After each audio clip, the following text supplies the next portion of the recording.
Hello everyone, welcome to our YouTube channel. जब भी हमारे आपके जैसे आम लोग कोई क्राइम के बारे में सुनते हैं, देखते हैं, तो बहुत गुस्सा आता है।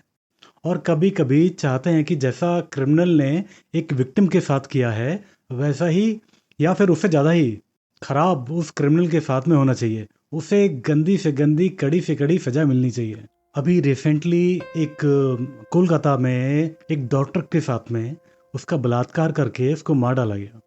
पूरा देश चाहता है उन क्रिमिनल्स को जिन्होंने उस लड़की के साथ में इतना गलत किया, उनको गोली से मार देना चाहिए।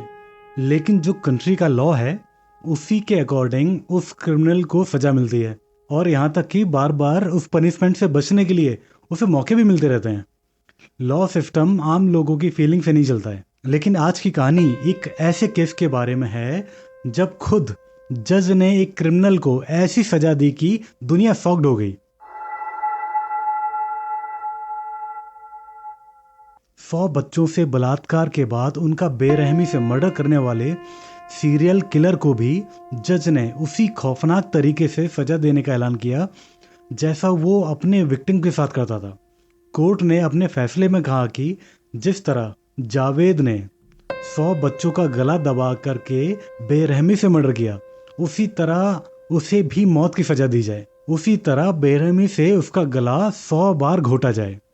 ठीक वैसे ही जैसे ही मासूम बच्चों का गला जंजीर से घोट दिया करता था वो, फिर उसी तरह से सीरियल किलर की डेड बॉडी के भी कम से कम 100 टुकड़े किए जाएं, जैसे वो बच्चों की डेड बॉडी के टुकड़े करता था। इसके बाद उन टुकड़ों को एसिड में डालकर गलाया जाए, जैसा कि वो सीरियल किलर करता था। ये जो जज ने डिसीजन दिया था, उसके बाद दुनिया भर में कोर्ट पर सवाल उठने लगे कि क्या आज भी ऐसी खौफनाक सजा दी जा सकती है क्या। और दुनिया के प्रेशर में आकर के कोर्ट ने उसकी सजा को चेंज करके फांसी में कन्वर्ट कर दिया। इस रोंगटे खड़े कर देने वाली क्राइम स्टोरी को एंड तक सुनिए और बताइए कि क्या वो जो क्रिमिनल था सच में ऐसी सजा डिजर्व करता था या नहीं। इस कहानी की शुरुआत एक लेटर से होती है। ये बात दिसंबर 1999 की है। जगह पाकिस्तान। एक उर्दू अखबार के एडिटर को एक लेटर मिलता है। उस लेटर की पहली लाइन को पढ़ते ही एडिटर सन्न रह गया। उस लेटर में लिखा था कि मैंने 100 बच्चों के कत्ल से पहले उनका रेप किया, फिर उनकी डेड बॉडी को ढेर सारे एसिड में गला दिया। लेटर के साथ पार्सल में बच्चों को मारने का एविडेंस भी भेजे थे। इस लेटर के साथ एक पार्सल भी आया था। उसे खोलने पर उसमें कुछ बच्चों की पिक्चर्स भी थी और साथ में कुछ ऐसे पेपर्स भी थे जिसे देख करके लगे कि लेटर भेजने वाला कोई मजाक तो नहीं कर रहा है। और ऐसा ही लेटर, सेम लेटर और सेम एविडेंस के साथ में एक पुलिस को भी भेजा गया था। पुलिस ने भी उस लेटर को पढ़ा और पार्सल को खोलकर देखा भी था, लेकिन पुलिस ने इसे मजाक में ले लिया। पुलिस को लगा कि कोई खुद ही अपने बारे में क्यों बताएगा, लेकिन उस न्यूज़पेपर के एडिटर ने इसे इग्नोर नहीं किया। लेटर में एक एड्रेस दिया हुआ था, तो एडिटर ने एक रिपोर्टर को उस खबर की पड़ताल करने के लिए उस एड्रेस पर भेज करके चेक करवाया। उस लेटर में पाकिस्तान के रावी रोड पर एक पुराने से घर का एड्रेस दिया गया था, जो काफ़ी सुनसान जगह पर था। एडिटर ने जिस रिपोर्टर को भेजा था वो वहाँ पहुँचा।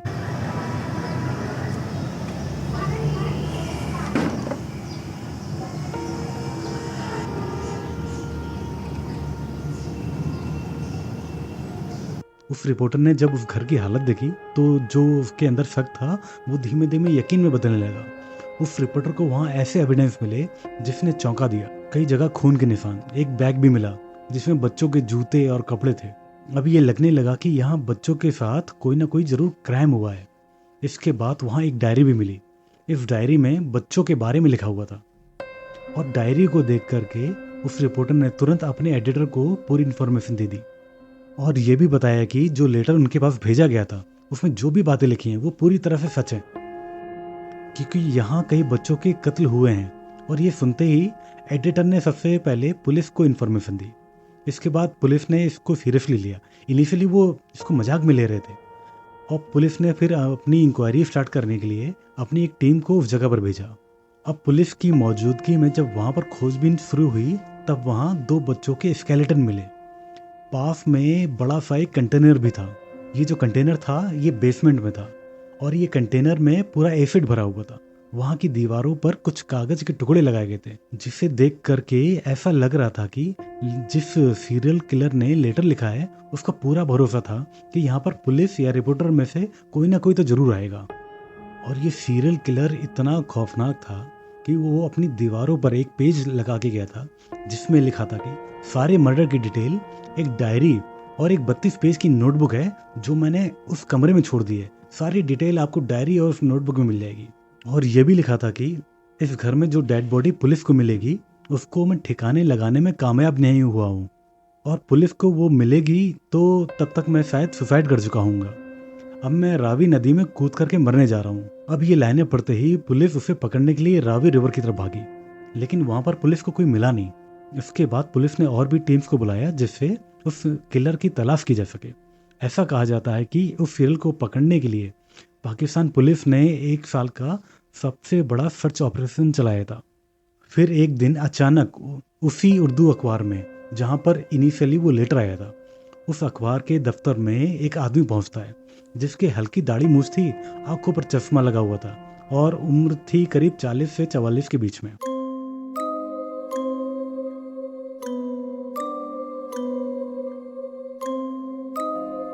उसने अपना नाम जावेद इकबाल बताया। फिर बोला, मैं वही हूँ जिसने लेटर भेज करके 100 बच्चों को मारने की बात कही थी। फिर उसने अखबार के एडिटर से कहा कि वो यहाँ पर सरेंडर करने आया है। इधर जावेद इकबाल का इंटरव्यू शुरू होता है, उधर पुलिस को खबर दी जाती है और पुलिस तुरंत के तुरंत अखबार के ऑफिस में पहुंच जाती है। जैसे ही इंटरव्यू पूरा हुआ पुलिस ने उसे दबोच लिया। अब पुलिस के सामने ये क्वेश्चन था कि आखिर ये वही जावेद इकबाल है या कोई और तो नहीं? इसने किन बच्चों को मारा, क्यों मारा, फिर बच्चों के मारने के पीछे की वजह क्या है? ये सब पुलिस के लिए बहुत बड़े सवाल थे।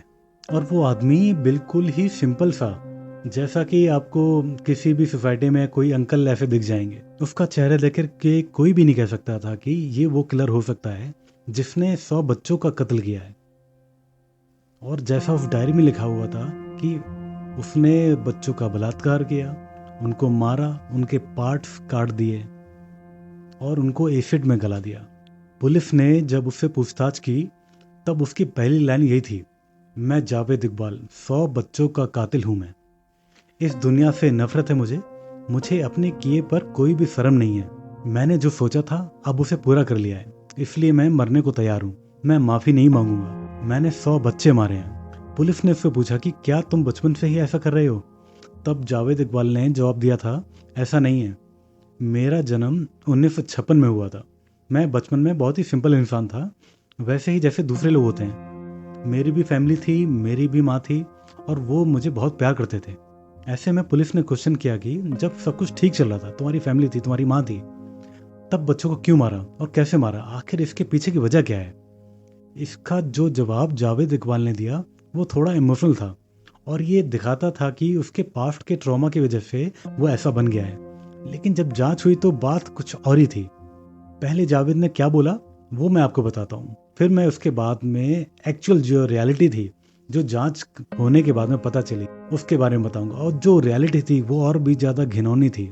पुलिस ने सवाल किया कि जब सब कुछ ठीक चला था तो फिर बच्चों को क्यों और कैसे मारा? आखिर इसके पीछे की वजह क्या है? इस सवाल का जवाब देते हुए जावेद थोड़ा इमोशनल भी हुआ और फिर जवाब देने लगा। उसने बताया कि ये बात उस समय की है जब वो 20 साल का होने वाला था। उसी समय पुलिस ने उसे गिरफ्तार कर लिया था। उस पर एक रेप का इल्जाम लगाया गया था, लेकिन वो रेप पूरी तरह से झूठा था। उसने ऐसा कोई क्राइम किया ही नहीं था। और बेटे को जेल में देख करके उसकी माँ परेशान हो गई थी। मुझे जेल से बाहर निकालने के लिए माँ दिन रात जुटी रही, लेकिन उसे सफलता नहीं मिली। उसने बोला कि मैं जेल में रहा और माँ को हर बार रोते हुए उसके आंसुओं को देखता था, लेकिन उसके आंसू को कभी पोंछ नहीं पा रहा था। और एक दिन ऐसा भी आया जब बेटे का जेल से बाहर आने का इंतजार करते करते माँ की डेथ हो गई। माँ की डेथ से मैं टूट गया था और गुस्से से भर गया था। इसलिए उसी समय मैंने कसम खाई थी कि अब चाहे जो भी हो जाए मैं कम से कम 100 माँओं को रुलाऊंगा, वो भी उनके बेटों के लिए, ताकि 100 माँ ये समझ सकें कि बच्चे के ना रहने पर उनको कितनी तकलीफ होती है। ये तो कहानी थी जो जावेद ने बताई। अब आते हैं रियलिटी पर, जावेद की असलियत पर।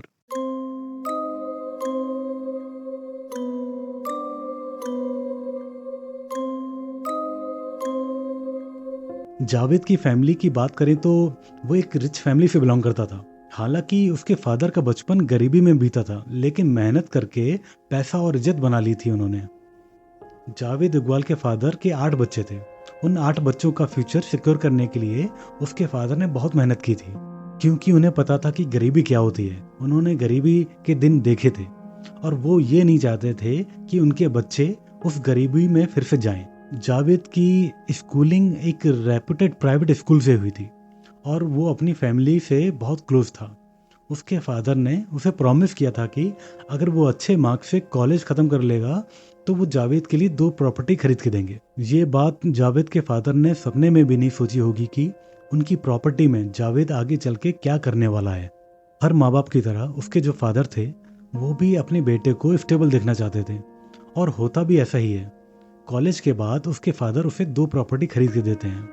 उसमें एक प्रॉपर्टी पर उसने अपना घर बना लिया और दूसरी प्रॉपर्टी पर स्टील रिकास्टिंग का बिजनेस डाल दिया। जावेद ने बिजनेस की इनकम से एक कार भी खरीदी। स्टेबल तो हो ही गया था। तब उसकी फैमिली उस पर शादी करने के लिए प्रेशर बनाने लगी। पाकिस्तान के पेरेंट्स भी इंडियन पेरेंट्स जैसे ही होते हैं, जैसे ही बच्चा स्टेबल हुआ शादी करवा दो। कुछ टाइम तो जावेद ने प्रेशर को इग्नोर किया। वो केवल बिजनेस पर ध्यान देना चाहता था। उसका ध्यान केवल बिजनेस को बढ़ाने पर था, कैसे उसको बढ़ाए, कैसे उसको एक्सपेंड करे। कुछ साल तक यही चला। फिर उसके पेरेंट्स ने ही बोल दिया कि अगर तुझे कोई लड़की पसंद है या अपनी मर्जी से करना चाहता है वो हमें बता दे। जावेद भी अरेंज मैरिज नहीं करना चाहता था। उसका मानना था कि जिसको आप जानते ही नहीं, जिससे आप कभी मिले ही नहीं, उसके साथ शादी जैसा डिसीजन कैसे लिया जा सकता है। उसी बीच में जहाँ जावेद स्टील रिकास्टिंग का बिजनेस करता था, वहाँ पर एक ऑर्फन लड़का काम करता था। ऑर्फन लड़का जो था वो अपनी एक बहन के साथ रहता था। जावेद उसकी बहन से बात करता है और सिर्फ 10-15 मिनट की बातचीत में जावेद उस ऑर्फन लड़की को मैरिज का प्रपोजल देता है। अपने और अपने भाई के फ्यूचर के लिए उस लड़की ने हाँ भी बोल दिया। और जावेद इकबाल देखने में, बात करने में बिल्कुल एक आम इंसान जैसा ही लगता था। वैसे भी वो मना भी क्यों करती, ऑर्फन तो थे ही दोनों, इससे ज़्यादा क्या भी बुरा हो सकता था। और जावेद भी एक रेपुटेड रिच फैमिली से आता था, लेकिन ये मैरिज ज़्यादा दिनों तक चली नहीं। कुछ टाइम के बाद में वो लड़की अपने भाई को लेकर के उस घर को छोड़ के चली गई। अब जावेद अकेला हो चुका था और उसकी उम्र लगभग 30 साल के आसपास हो गई थी। वो लाहौर की गलियों में घूमने लगा। छोटे बच्चों के लिए गंदी फीलिंग शायद उसके मन में कहीं ना कहीं हमेशा से थी, लेकिन जब वो अकेला हुआ तब वो फीलिंग और भी स्ट्रांग हो गई, शायद अकेला होने की वजह से। मुझे ये भी लगता है ज़रूर उस ऑर्फन लड़की के छोटे भाई के साथ उसने कुछ ना कुछ गलत ज़रूर किया होगा, तभी वो जावेद को छोड़ के चली गई थी। आखिर कोई ऑर्फन इंसान जिसका घर है, ना बाहर है, ना फैमिली है, वो एक रिच और रेपुटेड इंसान को ऐसे ही तो छोड़ के नहीं चली जाएगी। जब जावेद पकड़ा गया था तब उसकी एज 40 साल के आसपास थी। उसके अंदर इतना पेशेंस था कि वो घंटों इंतजार करता था, कई दिनों तक इंतजार करता था किसी ऑर्फन बच्चे के मिलने का। वो गलियों में घूमता रहता था। उसका टारगेट ऑर्फन बच्चे इसलिए भी होते थे क्योंकि उनके पीछे ऐसा कोई नहीं होता था कि जब वो गायब हो जाए तो उनकी कोई चिंता करे। अगर किसी फैमिली का बच्चा गायब होता है तो फैमिली वाले खुद सर्च करेंगे या फिर कुछ दिनों बाद पुलिस के पास चले जाएंगे। लेकिन एक ऑर्फन का जिसके आगे पीछे कोई नहीं है, उसका ख्याल किसको हो सकता है। ऑर्फन बच्चों को बहलाना भी इजी होता था। उनके लिए टीवी, अच्छा खाना बहुत बड़ी चीज़ थी। जावेद उनको अपने घर लाता और उनको सेक्सुअली एक्सप्लॉइट करता। यहाँ तक उसने कोई मर्डर नहीं किया था। जावेद अपने घर में ऑर्फन बच्चों के साथ में रह रहा था। ये बात उसकी फैमिली और आसपास के लोगों को भी पता था, लेकिन उन बच्चों के साथ में जावेद क्या करता था किसी को नहीं पता था। लेकिन कभी न कभी ये सबके सामने आना ही था। जब आसपास के लोगों को पता चलता है जावेद की हरकत के बारे में तो लोगों को बहुत गुस्सा आता है। वो लोग जावेद को पकड़ने के लिए उसके घर जाते हैं, लेकिन जावेद वहाँ मिलता नहीं है। इससे उन लोगों की जो भीड़ थी उसमें बहुत गुस्सा आया। अब वो जो भीड़ थी ना, एक एंग्री मॉब की तरह बन जाती है। जब जावेद घर पर नहीं मिलता है तो उसके बाप के घर में वो भीड़ चली जाती है और वो भीड़ उसके बाप की और उसके भाई की पिटाई कर देती है। जावेद की फैमिली शॉक थी ये सब देख करके। उसकी माँ खुद पुलिस के पास जाती है और जब जावेद को पता चलता है कि उसकी खुद की माँ पुलिस के पास जा रही है तो उसे बहुत गुस्सा आता है। जिस माँ के वो इतना क्लोज था वही माँ उसके अगेंस्ट थी। वो जब अपनी माँ से मिलने जा रहा होता है तब पुलिस उसे पकड़ लेती है। मल्टीपल बच्चों के बलात्कार के लिए उसे केवल 6 महीनों की जेल होती है। अपने लड़के की ऐसी हरकत और समाज में बदनामी की वजह से जावेद के बाप को बहुत बड़ा धक्का लगता है, जिससे वो गुजर जाते हैं। होना तो ऐसा चाहिए था कि बाप के ख़त्म होने के बाद जावेद को सुधर जाना चाहिए था, लेकिन ऐसा होता नहीं है। बाप की मौत के बाद जावेद को वसीयत में बहुत सारे पैसे मिलते हैं। उसके हिस्से में अच्छा खासा अमाउंट आता है, प्रॉपर्टी आती है। वो इन पैसों से एक बड़ा सा घर बनवाता है और घर के पास में ही एक गेमिंग आर्केड खोलता है। ये गेमिंग आर्केड में मोस्टली बच्चे ही आते हैं और वो ऐसे बच्चों को ऑब्जर्व करता था जो अकेले होते थे या फिर दूसरे बच्चों से कटे हुए रहते थे। गेमिंग आर्केड में ज़्यादा से ज़्यादा बच्चे आए, इसलिए उसने गेम के जो रेट्स थे ना बहुत कम कर दिए थे। कई बार वो ज़्यादा बच्चों को लाने के लिए गेम्स फ्री भी कर दिया करता था, और इसी लालच में बच्चे कई बार अपने घर वालों को बिना बताए भी वीडियो गेम खेलने आ जाया करते थे। कई बार वो बच्चों को टारगेट करने के लिए अपनी दुकान में 100 रुपए का नोट गिरा दिया करता था। 90s में 100 रुपए का नोट तो काफ़ी बड़ा नोट हुआ करता था। अब उस पैसों को कोई ना कोई बच्चा उठाकर रख लिया करता था। अक्सर बच्चे गिरे हुए नोट को छुपाने के लिए पॉकेट में नहीं रखते थे, क्योंकि पॉकेट में बड़े आराम से ढूंढने पर मिल जाता वो नोट। वो बच्चे अक्सर पैंट के अंदर या फिर अपने अंडर गारमेंट्स में उस नोट को छुपा लिया करते थे, लेकिन ये सब जावेद देखा करता था। इसके बाद जावेद उस पैसे का पता लगाने के लिए सभी बच्चों को लाइन में खड़ा कर दिया करता था, फिर बच्चों की तलाशी लेता था। अब जिसके पास भी उसे नोट मिल जाता था उसे तो पता ही होता था ऑब्वियसली कि किसने नोट लिया है। वो उस लड़के को पकड़ लेता था, उसे मॉलिश करता था, उसे पकड़ करके कमरे में ले जाया करता था जहाँ दरवाज़ा बंद कर दिया करता था, फिर उस बच्चे के साथ में बलात्कार किया करता था। आसपास के बहुत सारे लोगों को इसका पता था, लेकिन कभी बदनामी के डर से उन लोगों ने रिपोर्ट नहीं लिखवाई। आसपास के बहुत सारे बच्चों को और उनके पेरेंट्स को भी पता था इस बारे में, लेकिन कभी उन लोगों ने इस चीज़ की रिपोर्ट नहीं लिखवाई, शायद बदनामी के डर से। और वो ज़्यादा से ज़्यादा इतना ही करते थे कि अपने बच्चों को उस गेमिंग आर्केड में भेजना बंद कर दिया करते थे। इससे ये हुआ कि उसके अंदर का जो डर था, जावेद के अंदर का जो डर था, बिल्कुल ख़त्म हो गया था। उसे लगता था वो कुछ भी करेगा, कुछ भी नहीं होने वाला उसके साथ। जावेद इकबाल एक बार लाहौर के बाजार से 2 मसाज करने वाले बच्चों को घर पे बुलाता है। वो पहले उन बच्चों से अपनी मसाज करवाता है और उनका बलात्कार करता है। उसके मन में डर इतना ख़त्म हो चुका था कि वो उनका बलात्कार करने के बाद वहीं बेड पर ही सो जाता है। उसमें से एक बच्चे को फील होता है कि उसके साथ बहुत ज़्यादा बुरा हुआ है, बहुत ज़्यादती हुई है। जिस बेड पर जावेद सोया हुआ था उसी के साइड में एक अलमीरा थी जहाँ पर एक राइफल रखी हुई थी। वो लड़का चुपके से राइफल को उठाता है और राइफल के बट से जावेद के चेहरे पर मारता है। उस लड़के ने राइफल के बट से जावेद को इतनी बुरी तरह से मारा था कि जावेद के एक साइड का जो स्कल था वो डैमेज हो गया था और उसे कई महीनों तक हॉस्पिटल में एडमिट रहना पड़ा था। जब जावेद हॉस्पिटल में था तो इसकी खबर जान करके उसकी माँ की तबीयत खराब हो गई और वो कुछ टाइम के बाद उनकी मौत भी हो गई। जावेद को इस चीज़ का कोई गिल्ट नहीं था कि उसके जो कर्म थे, जो उसके कांड थे, उसकी वजह से उसकी माँ को धक्का लगा। उससे गुस्सा उन दोनों लड़कों पर था।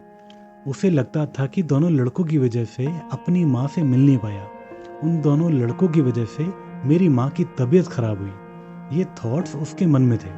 अब वो डिसाइड करता है कि जैसे उन दोनों लड़कों की वजह से मेरी माँ रोई, मैं उसका बदला 100 माँओं से लूँगा। उन 100 माँओं को मैं रुलाऊंगा।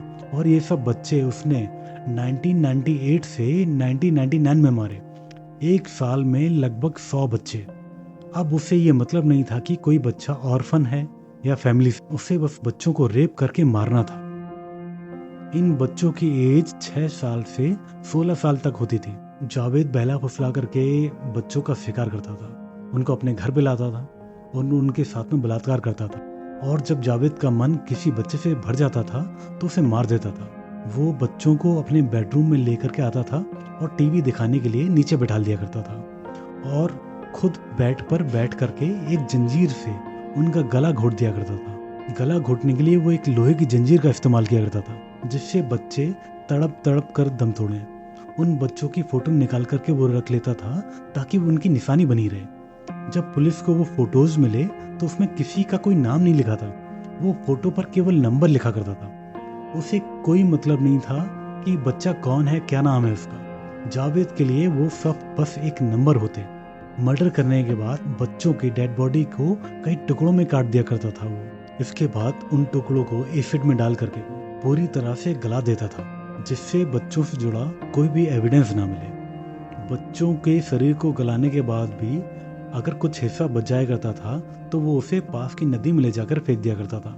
इस तरह से उसने 100 बच्चों को मारा, जिनमें से कुछ के स्केलेटन को निशानी के तौर पर रख लिया। स्टार्टिंग में मैंने एक लेटर के बारे में बताया था जो उसने एक न्यूज़पेपर और पुलिस को लिखा था। उसमें उसने एक डायरी बताई। जब पुलिस को डायरी मिली तो उसमें लिखा हुआ था सबूतों के बारे में। उसमें लिखा था कि अलमारी में 100 पेयर्स फुटवियर हैं। वो सारे फुटवियर्स उन बच्चों के थे जिन्हें जावेद ने मारा था। एक बोरी में 100 बच्चों के आखिरी टाइम के पहने हुए कपड़े पड़े हुए थे। घर के बेसमेंट में उसने एक ड्रम रखा हुआ था जिसमें वो बच्चों को काट करके डाल दिया करता था, और ये सब उसने डायरी में लिखा हुआ था। इस तरह पुलिस ने मारे हुए बच्चों से जुड़े हुए सारे एविडेंस जुटाए और कोर्ट में पेश किया।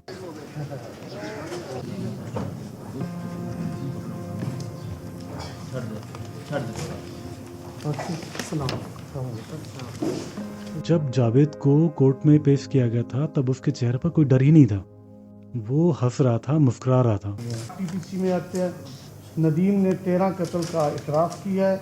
हर एक में उसको 14 साल सजा दी जाती है, जो टोटल 162 साल बनती है।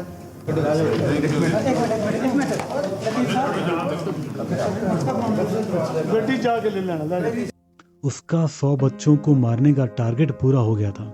उस समय के जज अल्लाह बख्श ने 16 मार्च 2000 को जावेद इकबाल को 100 बच्चों की बेरहमी से मर्डर करने और रेप करने का दोषी करार दिया। जज ने फैसले में कहा था कि दोषी करार दिए गए जावेद को भी 100 बार गला घोटा जाए और फिर मौत के बाद डेड बॉडी को 100 टुकड़ों में किया जाए। हालांकि वो जो सजा थी बाद में दुनिया के प्रेशर में बदल करके फांसी की सजा में चेंज कर दी गई, लेकिन जावेद को फांसी पर लटकाए जाने से पहले ही 8 अक्टूबर 2001 अचानक पाकिस्तान की लखपत जेल में उसकी डेड बॉडी मिली। ये दावा किया गया था कि जावेद ने सुसाइड कर ली थी, लेकिन साथ ये भी दावा किया गया कि जेल में उसे पीट पीट करके मार डाला गया था। लोगों को लग भी नहीं रहा था कि उसने सुसाइड किया है, क्योंकि उसकी जो डेड बॉडी थी वो बेड शीट के सारे छत पर टंगी हुई थी। उसके हाथ पैर नीले पड़ गए थे, नाक और मुंह से खून निकल रहा था। सीरियल किलर की बॉडी पर दर्जनों जख्मों के निशान थे। जब वो गिने गए वो निशान थे 100। जावेद इकबाल के बारे में कहा जाता है कि जब उसकी मौत हुई तब उसकी फैमिली और रिश्तेदारों में से किसी ने भी उसकी बॉडी को लिया ही नहीं। उसके भाई परवेज ने यहाँ तक कह दिया था कि जिस दिन उन लोगों को 100 बच्चों की बेरहमी से हत्या करने की बात पता चली, उसी दिन से जावेद हमारे लिए मर गया था। ऐसे में हम पहले से मरे हुए इंसान का शरीर लेकर के क्या करेंगे। इस केस की जब मैंने रिसर्च की, आर्टिकल्स पढ़े, वीडियोस देखे, तो उसमें बहुत सारी ऐसी डिटेल्स थी जो मैं आपको यूट्यूब पे बता भी नहीं सकता। लेकिन मेरा ये ज़रूर मानना है कि जो जज ने पहले सज़ा दी थी उसको, वो बिल्कुल उसी का हकदार था। आपको क्या लगता है आप कमेंट्स में बताइए, और हमारे चैनल को सब्सक्राइब ज़रूर कीजिए। यहाँ तक वीडियो देखने के लिए थैंक यू।